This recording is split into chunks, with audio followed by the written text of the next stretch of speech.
What up, Winbush here. And today I want to show you guys how we can activate the new TRS Gizmos inside of Unreal Engine 5.4. So to get started, we're going to come up here to edit, come down here to plugins, and then we're going to type in TRS. And it's already activated inside of my project, but you want to make sure you turn this on, new TRS Gizmos. So I'm going to exit this out.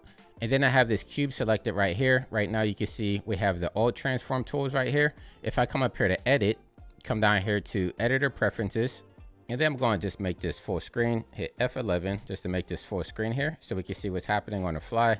So let me move this over a tad bit.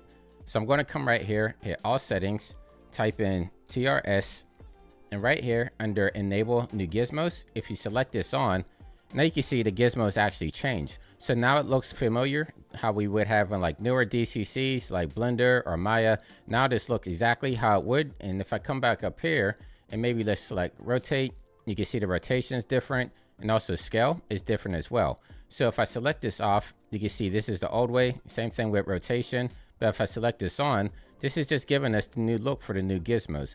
Now, the one thing that I did notice is sometimes it's not as reactive as it should be. Like if I click on this right here, just to move it around, I was having some issues. It looks like it's going good now, but that's just something to be leery of.